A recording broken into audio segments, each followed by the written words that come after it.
Mark asked both to explain how they ended up in such a situation, but Dee interrupted, "How long have you guys been a couple?"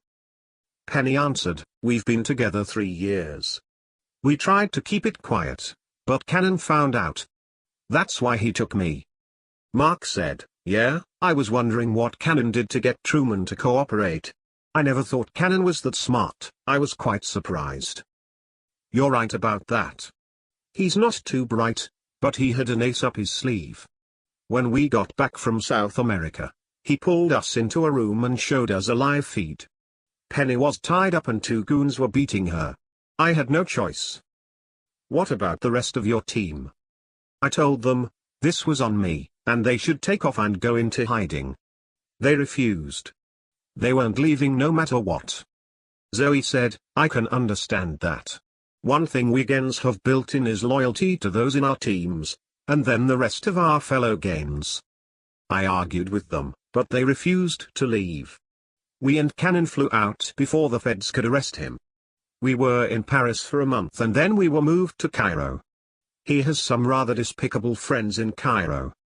Mark said, "I'm sorry we didn't know sooner. We assumed all of you were dead, and we weren't looking for you. That was a clever act you pulled off with that transfer. How did you do it?" "I wasn't 100% sure, but it looked like a gen operation." "What kind of access did you have that you could draw out a conclusion like that?" "Am I on trial here, Mark?" "No. I'm sorry. I'm just worried that someone else might have that same kind of access. I suspect we will be involved with similar kinds of operations in the future."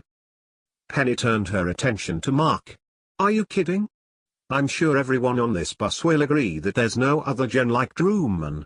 I can't tell you how many times he has pulled information out of thin air, information that saved our team from certain death. He's almost a mind reader." Truman answered, "Well, hun, no one is that good, but I always keep my eyes open. I first heard about Holstein in an underground newspaper, one of several papers my team and I previously set up throughout the world, particularly the Middle East. They were conspiracy type, and used to exposing corruption. Never underestimate the tabloids. Cannon always kept several of them lying around. One, in particular, put out by a 14-year-old girl and her 13-year-old brother, called the Lebanon Underground Truth, contained an article about Israel coming into Lebanon and killing everyone in a compound shared by Hezbollah and a German Muslim named Holstein. The article said he was a billionaire who was supporting Hezbollah and other jihadist factions. It said someone robbed a safe in the compound, but nobody knew who did it or what was in it. Hezbollah was blaming Iran, and Iran was blaming Hezbollah. I thought they were going to turn on one another. I found it interesting and looked in other newspapers to see if I could find anything else. There was nothing." Mark said, "That kind of stuff happens all the time. How did it lead you to the gens?" "Mark, give me a minute to explain. First, I'd like to mention that I'm impressed with those kids in the Lebanon Underground. I can't believe how brave they are, 2 of the most heroic human beings I know. I'm surprised they aren't gens. They were always spot on. Then, I read the US and Germany, in another obscure underground newspaper, was releasing $8 billion belonging to Holstein. It was funny they never mentioned it again, and Holstein was nowhere to be found. It had to be an operation. I suspected it was a trap to catch Holstein or his money. Follow the money, right? I knew Holstein was in bed with the Iranians and kept a good share of his money in their central bank. One night, when Cannon was sleeping, I hacked the Iranian central bank and saw someone was picking their pocket for $11 billion. If nothing else, it was a coincidence. To me, it looked like a gen operation, and I figured, what did it matter? If it wasn't, I wouldn't get a phone call. So, I intercepted the transfer and hid it, but I only hid it. Everything else worked as you intended, only I picked your pocket. I'm sorry, I really didn't have any other options. I didn't know how much longer they'd keep Penny alive. At some point all of my team would have become a liability. We're not mad about that. You did the right thing, and fortunately Zoe took a chance and called. The rest of us were concerned it might be a trap. We're grateful you're alive and with us, and that money will go a long way to get all the remaining gens on their way to new lives. That includes your team. Thanks. So, the money was where Julie put it, but hidden from view. I never asked if she retrieved it. That was a lot of money. Yes, she did. Good. Anyway, I inserted my cell number in place of the money, so only the person who took the money could find it. It was funny to listen to Iranian government condemn Israel afterwards. I must say, Julie was sloppy. I used to have a hard time figuring out what she was doing, he said, laughing. I will admit, though, I couldn't follow where the money was going, and I only hid it. I couldn't steal it. Imagine how mad she'd be if I stole it. Mark said, she wasn't working under optimum conditions. When are the conditions ever optimum, Mark? She needs to be more careful. There are elements out there more capable than we gens give credit for. Then Mark said, I'll give her credit, only she could have figured that out. Well, maybe, Zoe. Yes. Both are very capable. Mark, let's get back to the network of underground newspapers. I believe the CIA used the network to send Cannon information. It was being sent from the States. I found in Cannon's files a list of all the operatives throughout the whole Middle East. He had a few names marked in red. It looked like a path from one country to another. Being who Cannon was in the St. Paul Corporation, and his position in Congress, it only seemed natural he had that kind of information. He had the names of every foreign operative and details of a couple dozen underground networks. I don't know how that's important to us at this juncture. We're only concentrating on getting the gens situated with new lives. Listen. Before Cannon kidnapped us, I set up 7 international phone numbers that operatives could call. It was a one-way number, and we kept them secret. Anyone with a given number could call in and leave detailed messages, resistance-type messages. I gave the underground newspapers a code they could use to access one another's messages. From there, they put it on the net or sent it outside their country to have it published. Besides those kids in Lebanon, we had dozens of high-level government officials who provided information on the system. I don't know how, but Cannon had all the numbers and contact names. He was getting ready to sell the information to the highest bidder. He wasn't only looking for cash, he was looking for a country to give him asylum. Once he does that, those nations will sell names to the others and many brave souls will be murdered. I'm sure of it. Okay, what can we do? Nothing, until I call and warn everyone. My last call was just before Cannon took Penny. I used to call in on a regular basis to inform everyone the system was still secure. Since I only called once while in Egypt, I suspect a lot of the underground papers have stopped printing for fear the system has been compromised. For that, I'm even more impressed with those children. They haven't missed a beat in publication. You can call them now if you like. It will take me hours on the phone catching up. I'll wait until tonight when I'm alone. On the next note, when we get back to the other hangar, you and Benny will need to get with Carrie and have her create new identifications for the two of you. We are all becoming Israeli citizens. They have offered to help us disappear. Carrie will explain it to you. Just as Mark finished saying that, they pulled up to the second hangar. The C-130J was waiting for them with the tailgate down facing the hangar. This load contained another Augusta Westland AW-101 VIP helicopter on the end. Mark asked the officer, "How many more helicopters are you going to bring us?" "This is the last one as far as I know. This load will bring us up to 2/3 of the assets the General promised you." "How is it you're always the one delivering these loads to us? Did you make the General mad?" "No, sir, I'm happy to be doing this for you guys. I'm one of you," he said and stuck his arm out. Mark felt above his elbow and found the identifying dent. Mark smiled and said, "Thank you." The current load contained the helicopter, 3 semis, 6 motorboats and trailers, and 19 more vehicles. When they got to the back of the plane, there was a steel pallet covered with a black tarp. Ramous removed the tarp. The pallet contains no less than 1,000 pounds of gold ingots. When Mark saw it, he motioned for the young officer to come over. Once he was standing next to him, Mark told him to take the gold back to the general and keep it. We don't want nor have the time right now to deal with this. Truman looked at him like he was crazy, but the gold presented more problems than it would solve. Mark told the officer, if the general doesn't want it or is in a good mood, perhaps he might store it for us until we can deal with it. The C-130J left within the hour, but only after the crew and the group shared a cup of coffee. When they got back to the first hangar, now called Hangar 1, Art met them as they pulled up. "D. The paperwork for the 2 homes you purchased is ready for your signature. They have set a time for 10 a.m. tomorrow morning. You're to call them if the time doesn't work." The houses D found both slept 16 or more people, which is what the group expected. For the rest of the day, when they weren't meeting with Carrie, Truman's team slept. When they did meet, Carrie explained to them the Israeli involvement and the monies that were available to them. Ramous, Zoe and Kat took a pickup to the supermarket to purchase items for a large dinner. They also purchased 4 BBQs on which to cook. That evening they prepared a big dinner for everyone. At dinner, Mel sat down and asked Truman, "What did you do with Cannon?"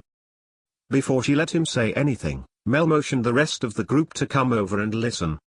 "When I received the call from Penny and Zoe, I intended to kill him.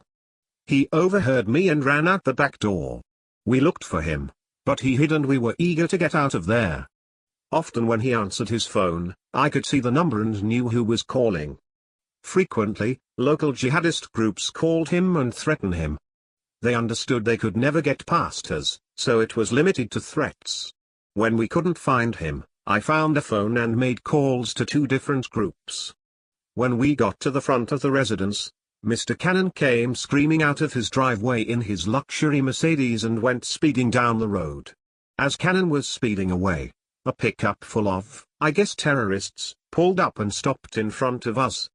They looked at us and then looked at the Mercedes speeding away. They went after him. So, the last time we saw Congressman Cannon, he was speeding away with a truckload of jihadists after him." Mel said, "What goes around comes around, I guess." "Yep. Cannon kept a van for when he was carrying a bunch of his friends around, and we took it to the border where the Israeli military met us. We didn't have a problem getting through customs because of them. Now, it's good to be among friends, among family." The next morning, Dee told Ramous someone left a message for him with the code 1235. Ramous listened to the call and left a number attached to their code. Within 5 minutes he received a call at the number he left. It was Jerome. "Hi Ramous, how are you, man?" "I'm good. I understand St. Paul has done a number on you. We want to help. I will ask one question so we don't discuss this over the phone. Are you interested in going to work for us?" "Yes, I am. I'd love to." "Okay, where are you?" "I'm at JFK in New York, heading back to Florida. I just got out of the New York corrections facility. They tried me in New York, so they locked me up here. They let me out 4 days earlier than I was scheduled to get out, at which time Silver informed me you wanted to hire me for legal services. I was excited about the offer." "Do you have your passport?" "Yes, I had it when they incarcerated me. It's still valid. I used it for identification for my ticket to Florida." "Good, I want you to fly to Rome. We will get you a ticket for the next flight out of New York. Can you do that?" "I'd love to fly to Rome right now. Tell me when and what airlines." "Call this same number back in 15 minutes, and we'll have it all set up for you." Once he hung up, he asked Zoe to call the Rome Fiumicino airport and book a flight from JFK to Rome for Jerome Waters. Ramous asked him to fly to Rome in case the CIA was tracking him. If they do, the trail will end there. 15 minutes later, Jerome called back. Ramous answered, "Jerome, there's a flight leaving JFK for Rome in 45 minutes, Northwest Airlines. Can you be on it?" "I can do that. I'm traveling light, so I'll need clothes when I get there." "Is that a problem?" "No problem, we'll pick you up in Rome." Again, the ticket has been purchased in your name at Northwest Airlines. You better hurry. Thanks, Ramous, I'll meet you in Rome, he said and hung up. Ramous asked Zoe, we can take a bell, right? I was planning on it, Honorable. Ramous and Zoe left for Rome within the hour. They were hoping to spend time alone, together. They shopped throughout the day, for both themselves and Jerome. Zoe asked, why didn't you ask him his size? That would have made shopping for him easier. I'm sorry, Honorable, I didn't even think of it. Why didn't you mention it when I was on the phone? You were listening to the whole conversation. Oh, shut up. I'm sure I can get within his range, so we'll just buy a few different sizes and he can have the ones that fit. I'm sure others would wear what's left over. Of course. After shopping most of the day, they had a romantic dinner and attended the theater. Since Jerome was expected to get in early the next morning, they retired right after the show. They met him at the gate, shook his hand, and ushered him to the helicopter. Jerome asked, nice helicopter. Is it yours? Ramous answered, it belongs to the corporation. Corporation? You're not referring to St. Paul, are you? No, are you kidding? We'll go over that once we're back in Madrid. How was your flight? It was comfortable. Being a free man made it even better. I slept most of the way. How have you guys been? We haven't talked for what seems like years. Time passed so slow in prison. I can't imagine being in there for a lifetime. I can't even believe I said that. Ramous answered, we have been busy, but everyone is well. It will blow your mind once we get back to Madrid. So, don't ask us questions until we get there, okay? Jerome was surprised when they landed and walked through the hangar. Where did you get all of this? Zoe answered, oh, we did a little of this and a little of that. When Mark approached him, he rubbed his eyes. Is that you, Mark? I thought you were dead. Hi Jerome. It's me in the flesh. Mark motioned him to follow him to the office, where they spent the next hour explaining what they have been doing. They trusted him, and needed legal counsel, so they told him everything. Afterward, Mark asked him to give a brief talk about his role with St. Paul and to outline his responsibilities. I entered Harvard Law at 16, and graduated with 2 PhDs, one in business law and the other in international law. That's where I met my friend Handel, who recruited me for St. Paul 2 years after I graduated. We were at Harvard together. He became one of the lead legal counselors for St. Paul. He recruited me from another law firm to be his assistant. My friend died 2 years later from cancer. Before he died, he made sure I was to be his replacement, and St. Paul accepted his recommendation. I ended up with 43 lawyers under me and at least a third of St. Paul's financial staff. There were 7 of us in similar positions at St. Paul. I was sent all over the world to resolve legal issues, during which, I got a keen knowledge of how St. Paul's foreign operations worked. 5 years after they offered me the position, James Curdy retired. He was VP of World Operations. They offered me the position, and I took it. From then on, I was responsible for international operations from legal matters to getting the floor swept. Ramous asked, how did you get involved with the Gens? Mike approached me. At first, I thought Mike was sneaky. That's what I called him, the sneaky man. I was amazed at all the information he gathered on St. Paul without St. Paul finding out. He was always telling me stuff I didn't know. Mike often gave me information, and I'd research it and find out it was true. He reached out to me at first with encrypted emails. It took a while to figure them out, but I did. They were referring to a project called the Angel Project and referred to a group of lab rats he called the Gens. He directed me to a website, a conspiracy website that explained what they were and where they came from. No one on the site paid attention to it as it was on the left side of bizarre. Many of the visitors to his site called him an idiot and told him to get off the boards. Everyone laughed, except for Mike. Later, Mike told me, because I didn't turn him in, he went a step further. He sent a gen to visit me. It was a first gen by the name of Wyatt A107. At first, they labeled the first gens with an A preceding their number. Wyatt told me everything, even cutting himself to show me his skeleton. That freaked me out. I had no choice but to believe him and decided that I couldn't let St. Paul continue with the Angel Project. I contacted Mike on the back channels and we've been working together since.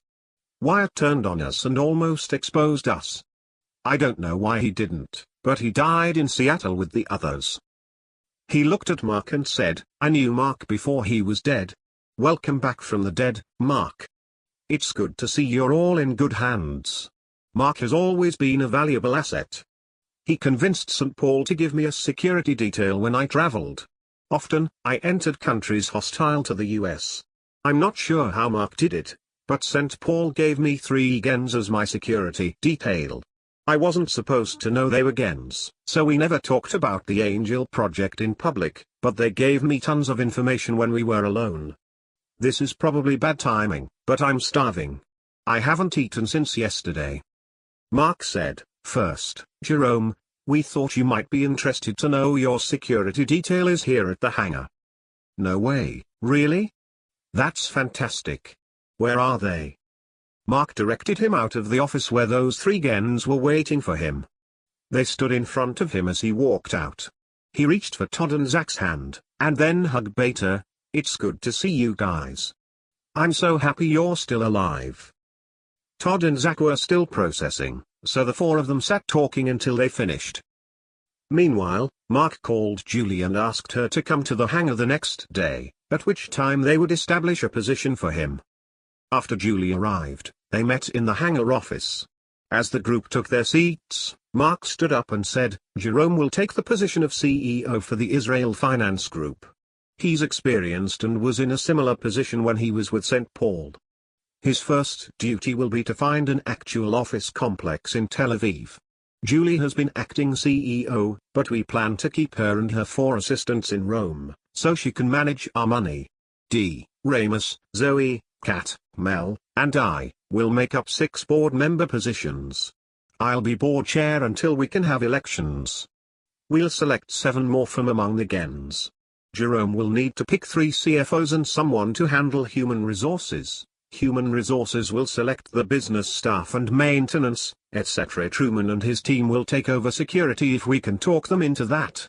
Truman has already offered his services, but the rest will have to make that decision. We don't want to encumber anyone. Everyone is free to do as they please. It's time for the gens to live normal lives, if that's possible." Kat noticed Truman was not at the meeting. "Where is Truman? How come he's not here?" Mark answered, "He and his team had things they needed to take care of. They left last night and should be back tomorrow." Afterward, he called Julie to the front to explain shares and dividends. "We are still working on a number of different issues, but thus far, the General has put Israel Finance Group on the Tel Aviv Stock Exchange. We're listed as a private corporation, so no one will pay attention to us.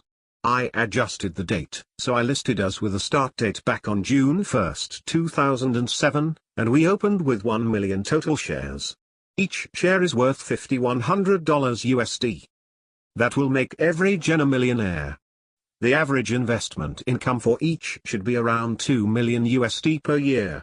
The corporation will pay Jerome Waters 5 million annual salary, with additional benefits and bonuses. We will work out his compensation to equal 7 million a year.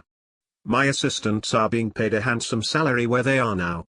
Should they leave, they will receive the same annual return as the rest of the gens. As long as the hackers are working for the corporation, we will pay each of them 1 million in annual salary plus the 2 million in an annual payout of dividends, just like the rest of the gens." Mark asked, "What about the principal owners? What compensation will they receive?" "Legally, they will be called the group, and the group will receive dividends based on their investment. Note, there's 9,143 million USD that belongs to Zoe, Ramous, Mark, Mel, and Kat as the principal owners, or the group. The interest for the first year, from those monies, will go back into the corporation and should equal 640 million USD. The second year, They will invest, on behalf of the gens, 2 billion USD, and on behalf of themselves 4 billion USD, with the remaining monies invested outside of the Israel finance group and controlled by me on their behalf. D said, yeah, we're billionaires. Now, Mark and I can buy that property in St. Martin. Julie continued, one last note, we're paying $1 million annually to the president of Zelda Bank, Nicola Bernardi, for consulting services, and those services give me free rein to do as I please, while he looks the other way. That's our best investment. Also, he's a good friend of mine and I trust him. Mark stood up. Thank God for bankers. Now, I have agreed to pay Truman $3 million in annual salary, plus his dividends. I did not mention it to Julie. Now for the assets. We have a group of gens working on making all the deed and title transfers on behalf of the corporation. The corporation will own every physical asset. We'll try to make them available to anyone who needs or wants to use them. We'll hire another person to manage those assets, preferably a general. Julie asked, you didn't include my roles in that group, did you? No, Julie. The roles belongs to you. Now, among Jerome's responsibilities will be to put together a legal team. He's an expert in international law, and an expert in international business. I have asked him, first, to find us a lawyer who's an expert in property management. Both hangars are full. Also, I think we need to purchase at least 4 more hangars around the world, including one in Israel and one in the US. The others will determine where everyone lives once processed. We'll try to buy them in the most gen-populated countries. The gens will have real lives out from under the thumb of the St. Paul Corporation, and the US government. Truman and his team landed the Airbus at Kiryat Shimon Airport. When they landed, they were supposed to be met by the IDF. Instead, there were several police with guns drawn. The team was reluctant to exit the plane. After 5 minutes of confusion, 2 IDF vehicles pulled up, and the police were on their way. Once Truman was off the plane, he asked one soldier, what was that all about? The officer replied, I'm sorry we had to stop and deal with a madman on the highway. He was throwing rocks at cars passing by, including us. We didn't want you to leave on your own, so we had the police hold you here. Terrorist? No, just a mad Orthodox Jew. Sir, we need to get to the border within the next hour. Did you bring the supplies I asked for? Yes. Is that all you need, 6 canisters of tear gas? Yep, the tear gas should do the trick. They delivered Truman's team to a spot next to the border fence a mile away from the border crossing into Lebanon. Since Israel maintained the fence, it was no problem cutting through. Once through, Truman told them they would be back in 4 hours and asked if the soldiers could wait for them.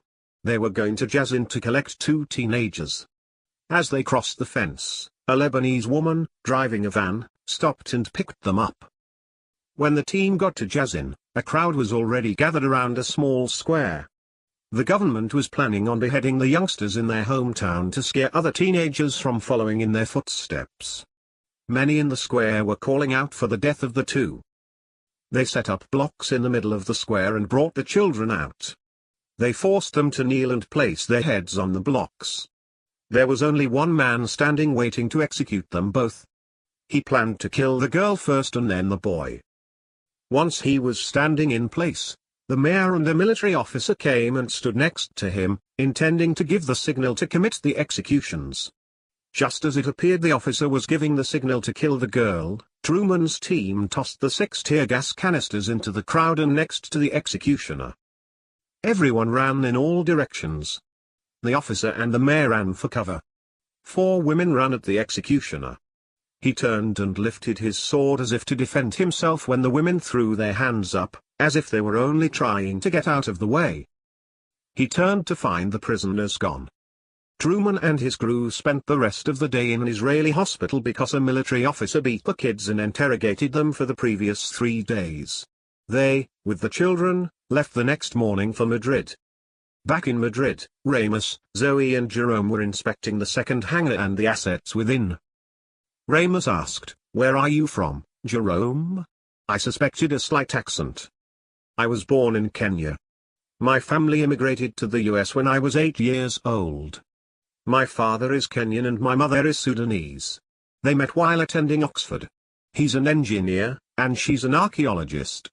My father retired soon after we moved to the States. I homeschooled while following my mother around to all her digs until I entered Harvard at age 16. So, I'm acquainted with the world. I've already told you the rest of the story after Harvard. Zoe asked him, "Why didn't you ever marry? Do you have a girlfriend?" "Right now, I'm single.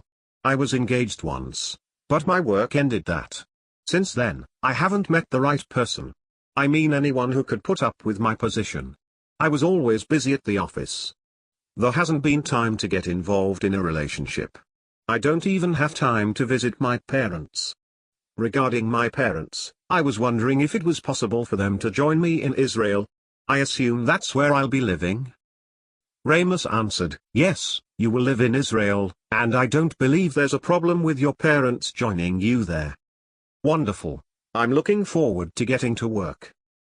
They returned to the first hangar just as Truman and his team arrived. They had 2 young teenagers with them, both speaking Lebanese.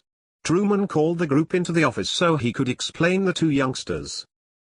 He said, "Mark, the other day, I told you about a brother and sister who were printing an underground paper. Well, Meetabla and Kashur Sabra, editors of the Lebanon Underground Truth. My team and I went into Lebanon and extracted them yesterday. The government was going to execute the 2 for sedition, and their involvement in the underground paper. The Lebanese government murdered both parents when they raided their home, so they will live with Penny and me for the time being. When they're better, we will set them up online as editors of that same paper, but not until they're able to do so."